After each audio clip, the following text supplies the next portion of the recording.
Good morning and welcome to my class. आज की class में हम राष्ट्रीय आय की व्यय विधि पर चर्चा करेंगे।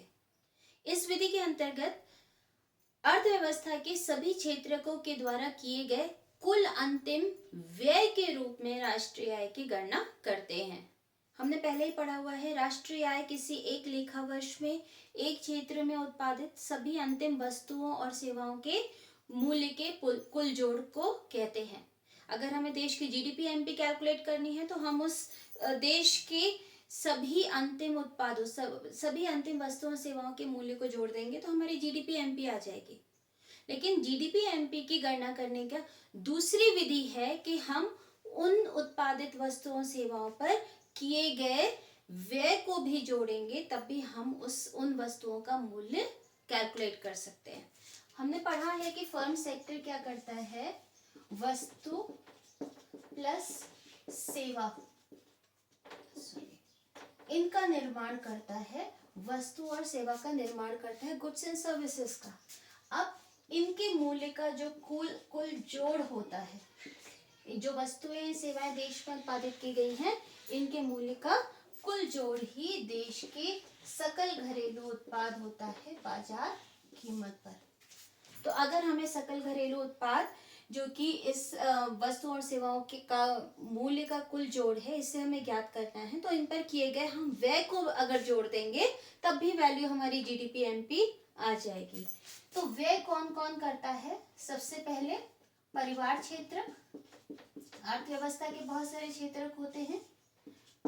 ये उपभोग की वस्तुओं पर व्यय करते हैं, जैसे सामान खरीदा, किचन का राशन खरीदा है, कपड़े खरीदे हैं, ये सारी चीजें परिवार के द्वारा व्यय किए जाते हैं। दूसरा व्यय किया जाता है सरकार के द्वारा।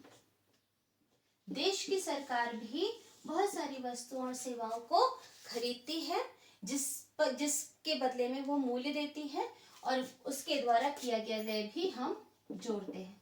तीसरा क्षेत्रक होता है फर्म क्षेत्र।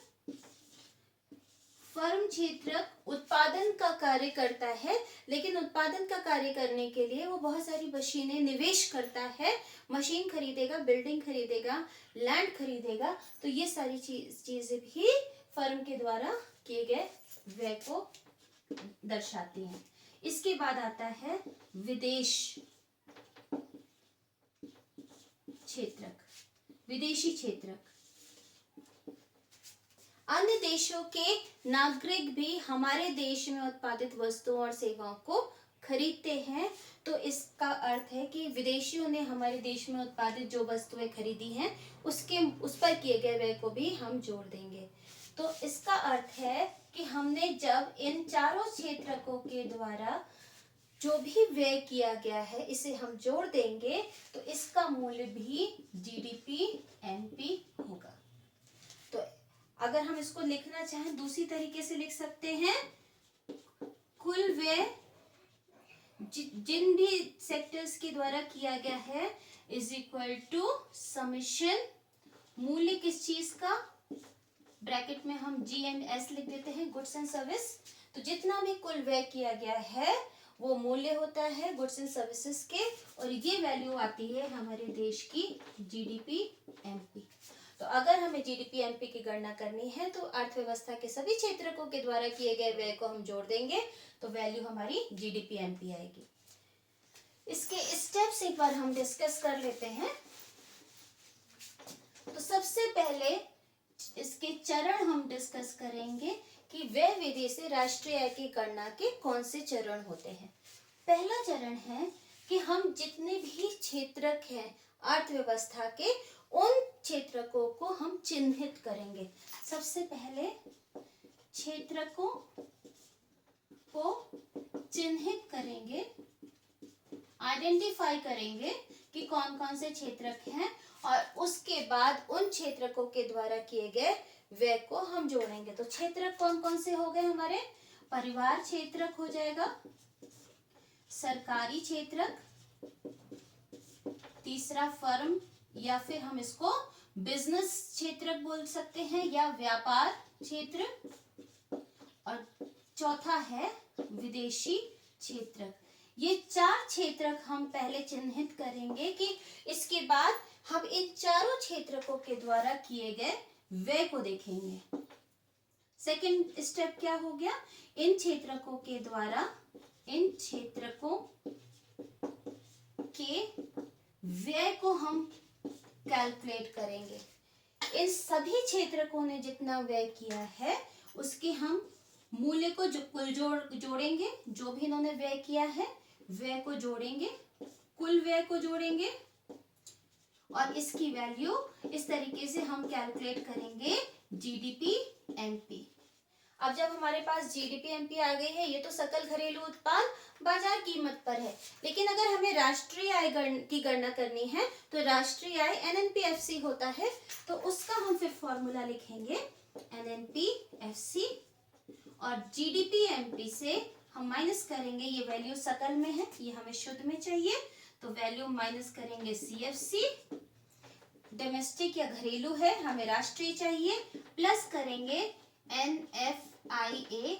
ध्यान रखेंगे एनएफआईए से ही जोड़ेंगे, अगर एनएफआईए को होगा तो ये साइन उल्टा हो जाएगा, प्लस की जगह माइनस होगा। इसके बाद वैल्यू एमपी में हमें फैक्टर कॉस्ट चाहिए, तो माइनस एनआईटी कर लेंगे। तो इस प्रकार से व्यय विधि के राष्ट्रीय आय की गणना के ये स्टेप्स हैं। पहले हम क्षेत्रकों को चिन्हित करेंगे, उन्हें पहचानेंगे, उनके द्वारा किए गए व्यय, जितना भी व्यय है उसकी हम वैल्यू कैलकुलेट करेंगे, उन्हें जोड़कर देश का सकल घरेलू उत्पाद निकलेगा और सकल घरेलू उत्पाद से हम राष्ट्रीय आय की गणना करेंगे। अब इसके बाद व्यय विधि के अंतर्गत जितने भी हमने क्षेत्रकों के द्वारा किया गया व्यय है उसके घटक कौन कौन से हैं उनको भी एक बार हम देख लेते हैं। पहला घटक है निजी, आई थिंक छोटा हो गया है फॉन्ट, बड़ा लिख देती हूँ, निजी अंतिम पूंजी उपभोग व्यय।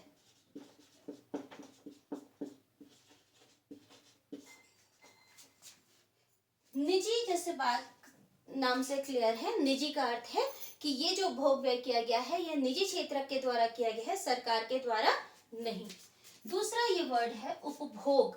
उपभोग का मतलब है ये जो व्यय की वैल्यू है, ये व्यय की वैल्यू वस्तुओं और सेवाओं के उपभोग पर है, ये निवेश नहीं है।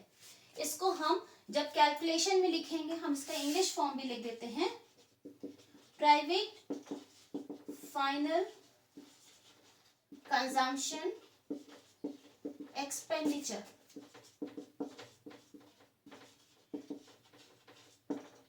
दो बातें, पहली चीज जब आपके क्वेश्चन पेपर में कभी कभी होता है हिंदी और इंग्लिश में मिसमैच होता है, उस समय इंग्लिश वाले वर्जन में जो भी दिया गया होता है उसी को हम सही मानते हैं। दूसरी चीज, जब हम कैलकुलेशन करेंगे तो हम इसके शॉर्ट फॉर्म्स लिखते हैं, इसलिए भी आपको इसकी इंग्लिश आनी जरूरी है।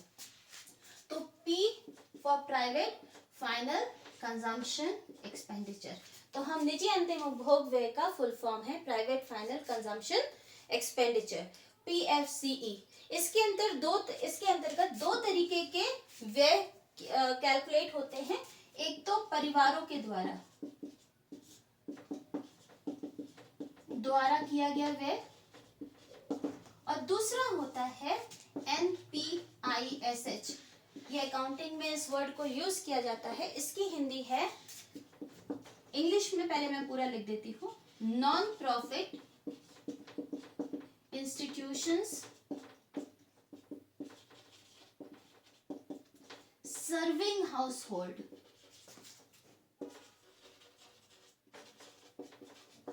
नॉन प्रॉफिट दैट मीन्स गैर लाभ कमाने वाली संस्थाएं होती हैं, तो गैर लाभ की जो संस्थाएं होती हैं, गैर लाभ की जो संस्थाएं जो परिवारों के लिए कार्य करती हैं, परिवारों की सेवा करती हैं, ऐसे बहुत सारी संस्थाएं होती हैं जो निर्धन व्यक्ति होते हैं उनके लिए भंडारा अरेंज करती हैं, उन्हें कपड़े डिस्ट्रीब्यूट करती हैं, निर्धनों में फ्री मेडिकल कैंप्स लगाती हैं या education centres free of cost चलाती हैं निर्धन व्यक्तियों के लिए। तो ये संस्थाएं चैरिटी के लिए कार्य कर रही होती हैं और ये निजी संस्थाएं होती हैं, इसीलिए इनके द्वारा जो भी उपभोग पर व्यय किया जाता है वो निजी अंतिम उपभोग व्यय में आता है। मान लीजिए आपकी एक संस्था है, आप लोगों की मदद करना चाहते हैं। आजकल कोरोना वायरस चल रहा है, आपने लोगों को खाना खिलाया, आपने आसपास जो मजदूर फंसे हुए हैं उनके लिए आपने भोजन अरेंज किया, तो आपने आटा खरीदा, आपने दाल खरीदा, ये सारी चीजें मार्केट से खरीदी। आपने अपने उपभोग के लिए नहीं खरीदी है, आपने किसी और के लिए खरीदी है, लेकिन क्योंकि आपने ऐसा परिवारों के, निजी क्षेत्र के परिवारों के हेल्प के लिए खरीदी है, इसलिए ये निजी अंतिम उपभोग व्यय में कैलकुलेट होगा। आप भी निजी क्षेत्र हैं और आप परिवारों के लिए हेल्प कर रहे हैं, तो ये गैर लाभ संस्थाओं के द्वारा जो परिवारों की के लिए को सेवा प्रदान करते हैं वो उसके अंतर्गत इसमें इंक्लूड होगा। इसमें ध्यान देना है ये उपभोग पर किया जाता है। जो परिवार व्यय कर रहे हैं वो तो स्व उपभोग के लिए कर रहे हैं, लेकिन जो एनपिश कर रहे हैं वो दूसरे परिवारों के लिए कर रहे हैं, लेकिन उपभोग परिवारों के लिए ही होगा। नेक्स्ट, ये तो हमारा फर्स्ट घटक है, ये हम डिस्कस कर रहे हैं। घटक मैंने हेडिंग नहीं डाली, घटक है व्यय विधि का। अब इसके बाद दूसरा घटक है सरकारी अंतिम उपभोग व्यय।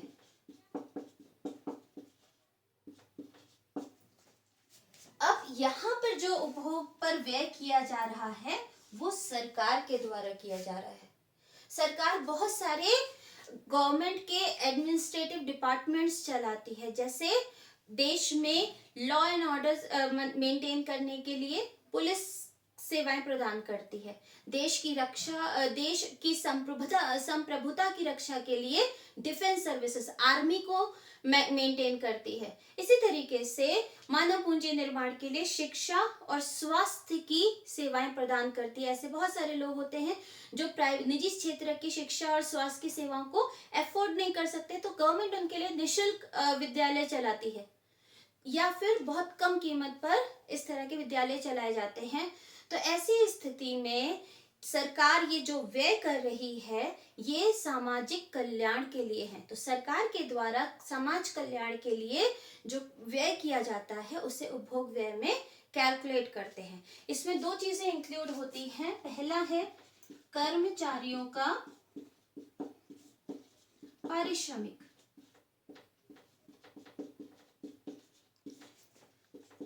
कर्मचारियों का पारिश्रमिक का अर्थ है कि सरकार, जितने भी सरकारी एम्प्लॉयज होते हैं, सरकारी कर्मचारी होते हैं, उनको वेतन और मजदूरी प्रदान करती, कर्मचारियों का पारिश्रमिक प्रदान करती है।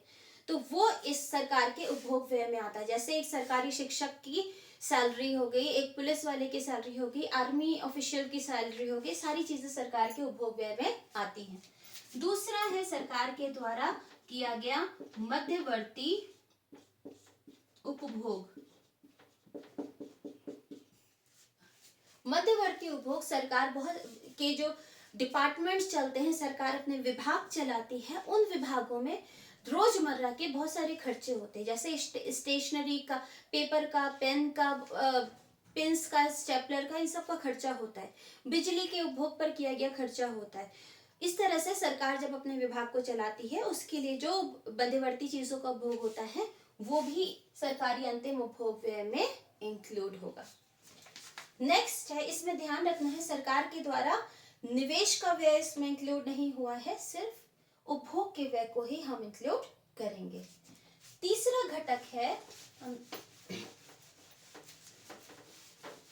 अभी तक हमने व्यय विधि के दो घटक डिस्कस किए हैं, अब तीसरा घटक है सकल घरेलू पूंजी निर्माण।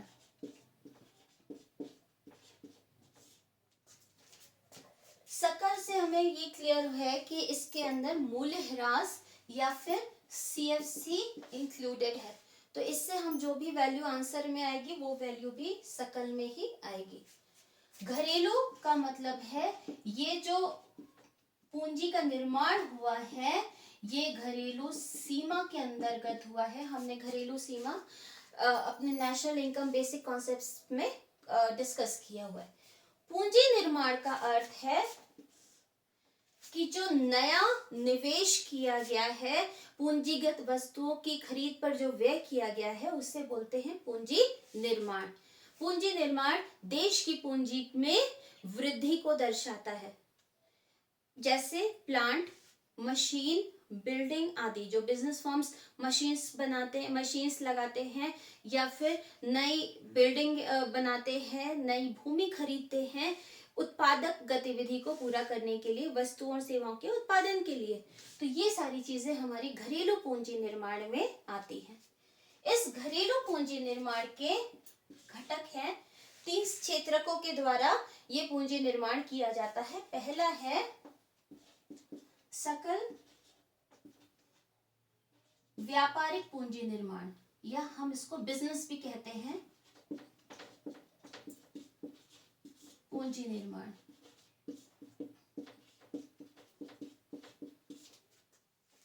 सकल व्यापारिक पूंजी निर्माण बिजनेस फर्म्स के द्वारा किया जाता है, जो फर्में उत्पादन करती हैं वस्तुओं और सेवाओं का।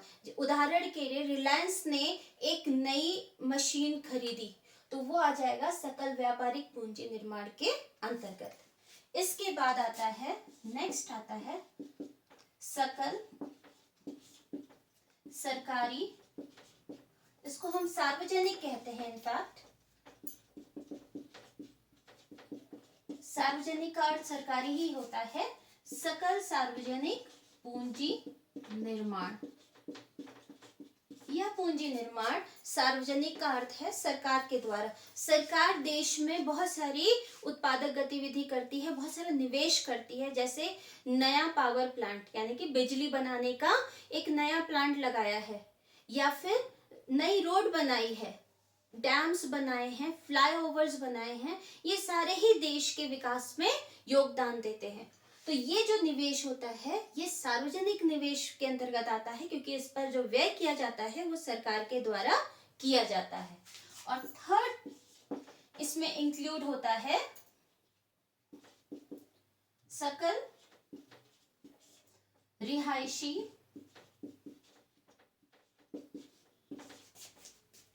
पूंजी निर्माण।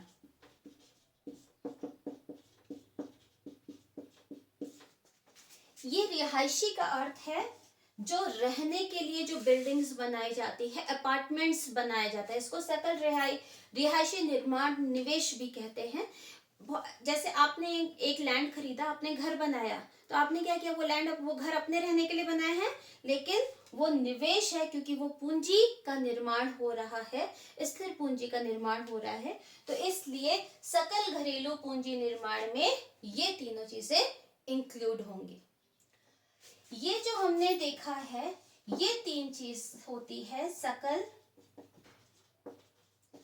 स्थिर पूंजी निर्माण।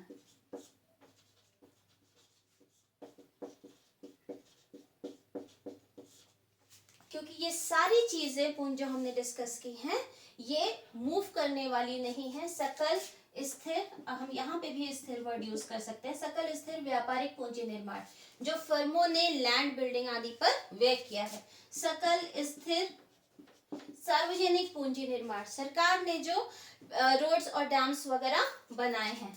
और सकल रिहायशी पूंजी निर्माण, अर्थात जो लोगों के द्वारा घरों का निर्माण किया गया है।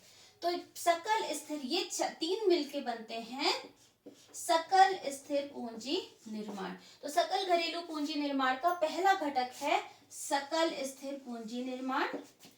इसका दूसरा घटक है स्टॉक में परिवर्तन, इसको हम डेल्टा एस भी लिख सकते हैं।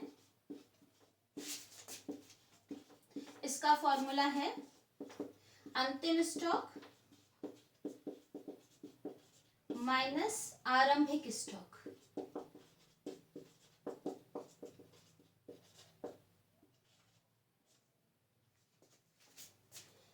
स्टॉक में परिवर्तन वो चीजें होती हैं, जैसे फर्मों के पास जो कच्चा माल बचा रह जाता, उत्पादन किया लेकिन लेखा वर्ष के अंत में कुछ कच्चा माल उनके पास बचा रह जाएगा, कुछ अधूरा बना हुआ सामान बचा रह जाएगा, या फिर बिना बिका हुआ सामान रह जाएगा बचा हुआ।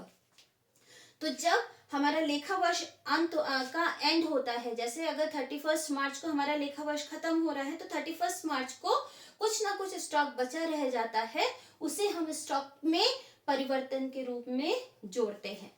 इसका फॉर्मूला है अंतिम स्टॉक। हमारे पास जो 31 मार्च को दिया गया जो स्टॉक है, तथा पिछले वर्ष के 1 अप्रैल को जो स्टॉक था, दैट मीन्स आरंभिक स्टॉक, उसको हम माइनस कर देंगे तो वैल्यू हमारी स्टॉक में परिवर्तन की आ जाएगी। तो सकल घरेलू पूंजी निर्माण के 2 घटक होते हैं मुख्य रूप से। एक होता है सकल स्थिर पूंजी निर्माण, दूसरा होता है स्टॉक में परिवर्तन। स्थिर पूंजी निर्माण के ये 3 घटक होते हैं। तो एक बार हम इसका फॉर्मूला लिख लेते हैं। इंग्लिश में इसको बोलते हैं ग्रॉस डोमेस्टिक कैपिटल फॉर्मेशन। सकल की इंग्लिश है ग्रॉस डोमेस्टिक, घरेलू, कैपिटल पूंजी, फॉर्मेशन निर्माण। तो इसको हम शॉर्ट में लिखेंगे GDCF। इसका मतलब है सकल घरेलू पूंजी निर्माण। इसकी वैल्यू हम कैसे कैलकुलेट करेंगे? सकल स्थिर पूंजी निर्माण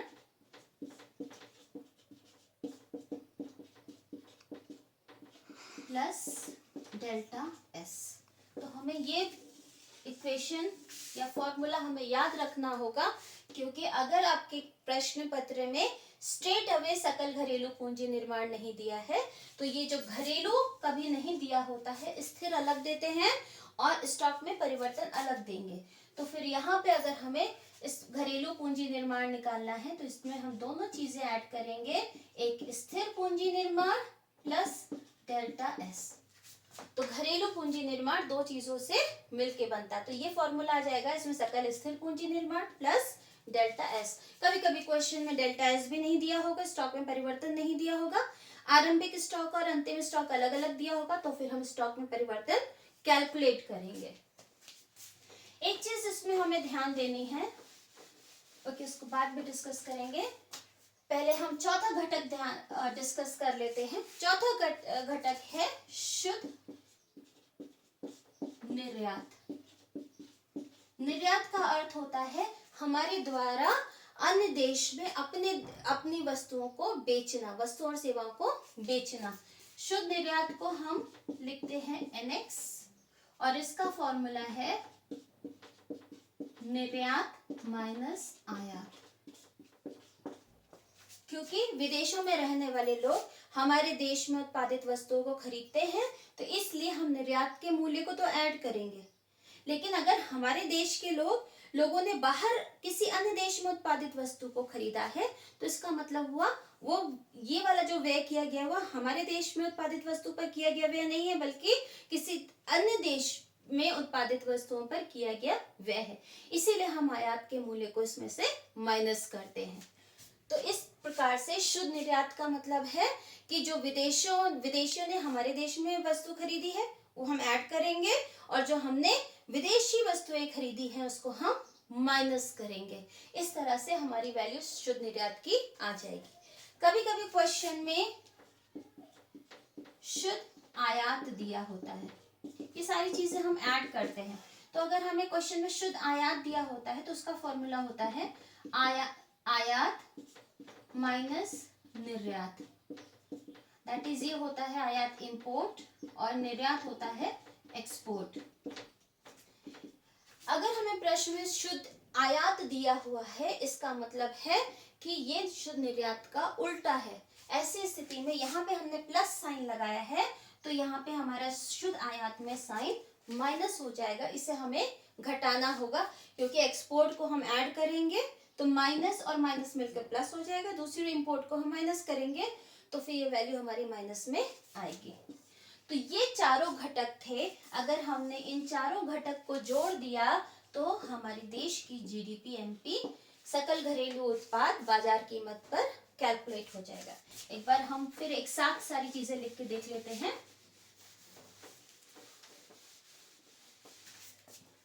पहला है प्राइवेट फाइनल कंजम्पशन एक्सपेंडिचर, निजी अंतिम उपभोग व्यय।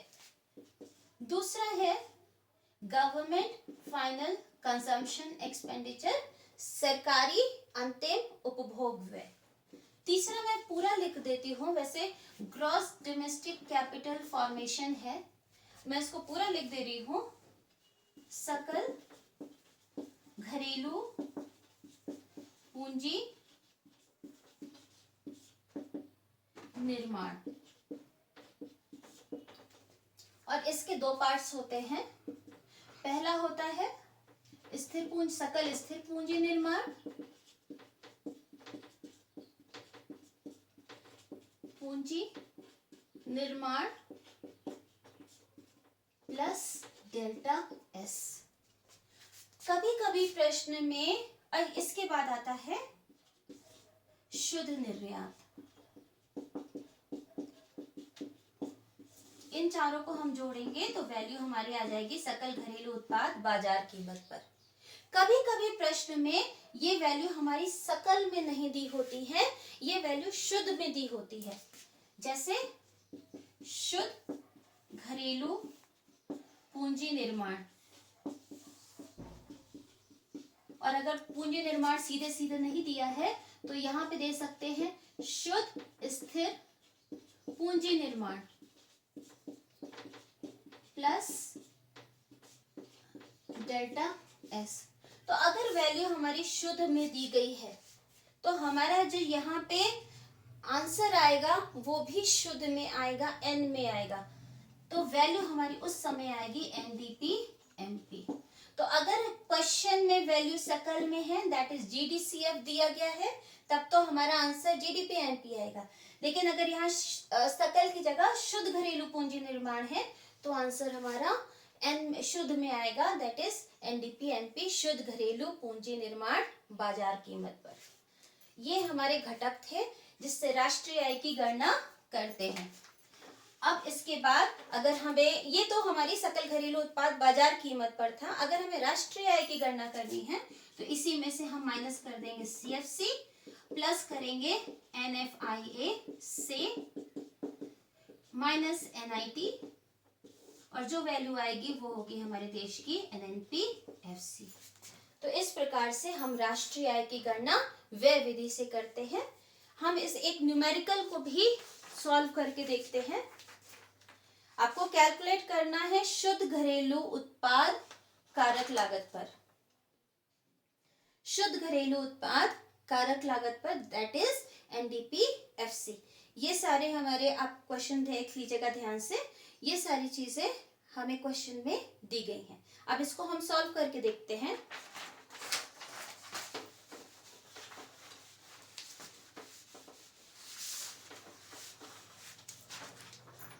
हमने पहले देख लिया हमें कैलकुलेट क्या करना है, एनडीपीएफसी, क्योंकि प्रश्न में दिया गया है शुद्ध घरेलू उत्पाद कारक लागत पर। हमें पता है कि राष्ट्रीय आय की गणना करते हुए व्यय विधि में कौन कौन से घटक होंगे जिनको जोड़ने हैं। तो हम पहले प्रश्न को नहीं देखेंगे, पहले हम अपने दिमाग में उस फॉर्मूले को रिवाइंड करेंगे और उसको रिकॉल करने के बाद हम ढूंढेंगे क्वेश्चन पेपर में कि वो मदे कहाँ दी गई है।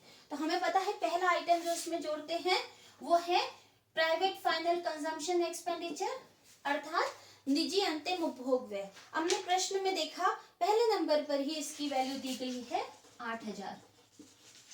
दूसरा हमें पता है सरकारी अंतिम उपभोग व्यय, गवर्नमेंट फाइनल कंजम्पशन एक्सपेंडिचर। हम अब इसमें ढूंढेंगे कहाँ है, दूसरे नंबर पे दिया गया है सरकारी अंतिम उपभोग व्यय 1000। थर्ड हमें पता है जीडीसीएफ, ग्रॉस डोमेस्टिक कैपिटल फॉर्मेशन, सकल घरेलू पूंजी निर्माण। लेकिन जब हमने प्रश्न में देखा तो सकल घरेलू पूंजी निर्माण सीधे सीधे नहीं दिया गया है, इसके घटक दिए गए हैं। पहला है सकल घरेलू स्थिर पूंजी निर्माण और दूसरा है स्टॉक में परिवर्तन। तो हम दोनों अलग अलग लिखेंगे, सकल घरेलू स्थिर पूंजी निर्माण। इसकी वैल्यू हमारे क्वेश्चन में दी गई है 500। अब यहाँ पे प्रश्न में सकल में दिया गया है तो हमारा आंसर भी सकल में ही आएगा, जी में ही आएगा। दूसरा स्टॉक में परिवर्तन, इसको हम शॉर्टकट ही लिख लेते हैं, डेल्टा एस। वैल्यू दी गई है डेल्टा एस की 100। इसके बाद चौथा घटक भी हमने डिस्कस किया हुआ था, शुद्ध निर्यात। पहले हम देखेंगे प्रश्न पत्र में शुद्ध निर्यात दिया है कि शुद्ध आयात दिया है।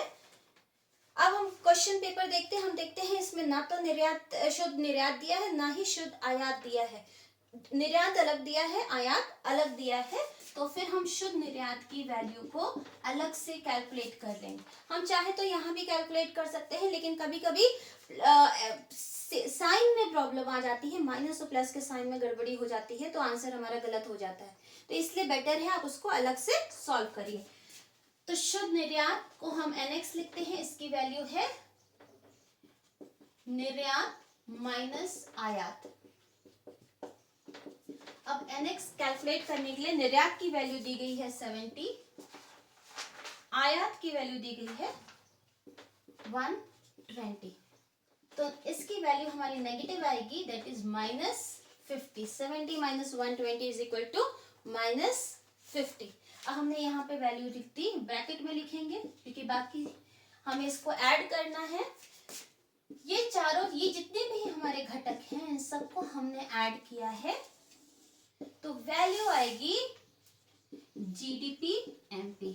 ये आंसर हमारा जी में इसलिए आ रहा है कि प्रश्न में भी, क्वेश्चन में भी सकल में वैल्यू दी गई है। अगर यहाँ पे वैल्यू शुद्ध में दी गई होती तो आंसर में हम NDP MP निकालते, लेकिन जी में दिया है तो आंसर में भी जी ही आएगा। अब हम इसको वैल्यू कैलकुलेट करेंगे, तो 9000, 9500, 9600, यहाँ पे ये प्लस और माइनस मिलके वैल्यू हो जाएगी माइनस, तो दैट इज हम 50 को माइनस करेंगे, तो वैल्यू आई 9550। ये वैल्यू है हमारी GDP MP की। कैलकुलेट करना है NDP FC, इसका मतलब हम CFC को माइनस करेंगे क्योंकि हमें आंसर सब शुद्ध में चाहिए। क्वेश्चन में CFC की वैल्यू अब ढूंढेंगे, कहाँ पे दी गई है, शुद्ध स्थिर पूंजी का उपभोग, वैल्यू दी गई है 60। स्थिर पूंजी का उपभोग 5th नंबर पे दिया गया है।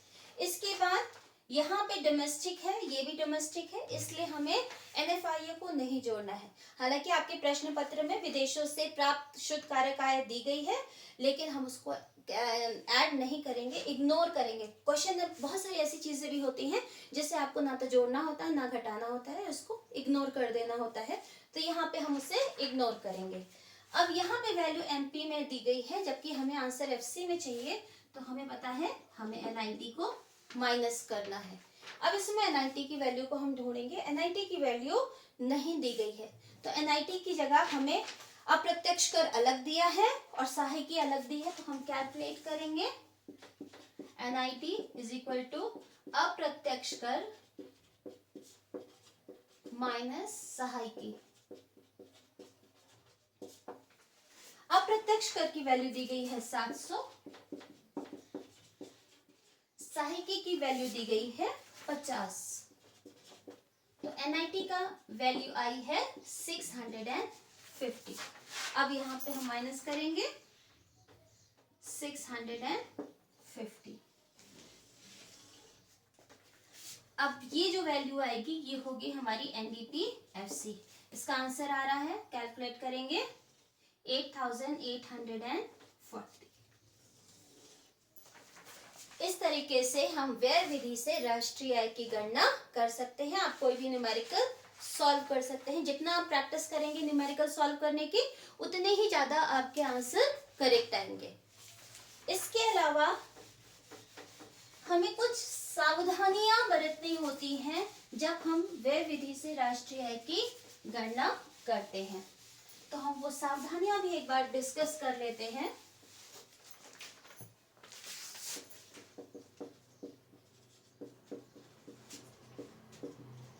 ये सावधानियां हमने आय विधि में भी डिस्कस की हुई है। आय विधि में ये सावधानियां हमने एक सेलर के पॉइंट ऑफ व्यू से डिस्कस की थी कि बेचने, जो हमने बेचा है वो बेचने से जो आय प्राप्त हो रही है उसे नहीं जोड़ेंगे। अब हम इसमें वही सावधानियां डिस्कस करेंगे, लेकिन हम ये बायर या खरीदार के पॉइंट ऑफ व्यू से इसको डिस्कस करेंगे। जो खरीदार होता है वो व्यय करता है, तो वही चीजें हम व्यय विधि में खरीदार के पॉइंट ऑफ व्यू से जोड़ेंगे। तो सबसे पहला है मध्यवर्ती उपभोग पर व्यय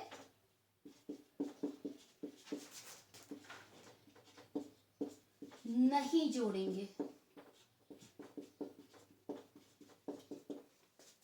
मध्यवर्ती उपभोग, अगर हम किसी फर्म ने कोई मध्यवर्ती वस्तु, जैसे एक मिठाई वाले ने चीनी खरीदी है, तो उस चीनी पर किए गए व्यय को हम अलग से नहीं जोड़ेंगे। उसी तरीके क्योंकि अगर हमने मध्यवर्ती उपभोग पर किए गए व्यय को जोड़ दिया तो दोहरी गणना की समस्या उत्पन्न हो सकती है, और जीडीपी, वास्तविक जीडीपी जितना होना चाहिए उससे कहीं अधिक जीडीपी रिफ्लेक्ट होगा। दूसरा है सेकेंड हैंड वस्तु के उपभोग पर व्यय नहीं जोड़ेंगे। क्यों? क्योंकि इसका मूल्य उस लेखा वर्ष में ऑलरेडी जोड़ा जा चुका है जिस लेखा वर्ष में इसका निर्माण हुआ था। थर्ड है शेयर्स और बॉन्ड्स। इनके जो खरीद है, शेयर्स तथा बॉन्ड्स की खरीद पर व्यय नहीं जोड़ेंगे। अगर हमने शेयर या बॉन्ड खरीदा है तो हमने कोई नए प्रोडक्ट, नया उत्पादन पर हमने व्यय नहीं किया, कोई नई चीज नहीं खरीदी है। वो तो किसी और के पास जो फर्म का जो भाग था, फर्म का वो भाग अब मेरे पास आ गया है, तो कोई नया निवेश नहीं हुआ है, सिर्फ टाइटल चेंज हुआ है। पहले जो चीज आपकी थी मैंने खरीद ली, वो चीज मेरी हो गई है। चौथा है हस्तांतरण आय पर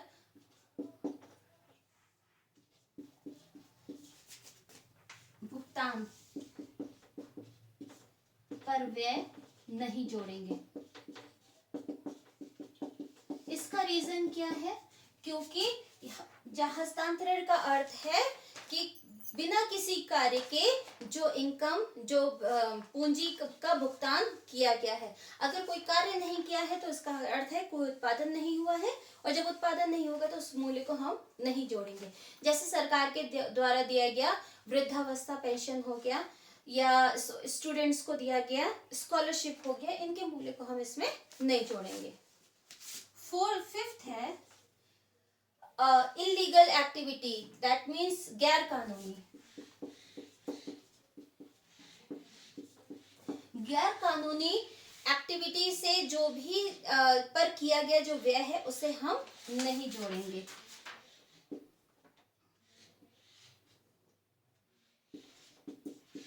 क्रिया पर व्यय नहीं जोड़ेंगे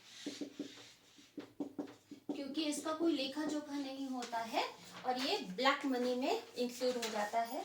गैर कानूनी का मतलब कोई चीज सरकार, जैसे स्मगल्ड हीरा आया है कहीं से, या स्मगल्ड सोना आता है मिडिल ईस्ट से, तो ऐसी स्थिति में अगर आपने उसको खरीदा तो उसके व्यय को हम नहीं जोड़ेंगे।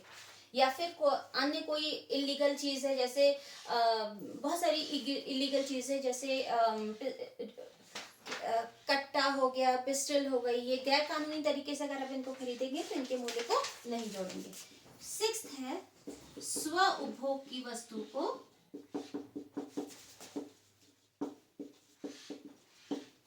के मूल्य को जोड़ेंगे। इनफैक्ट अनुमानित मूल्य को,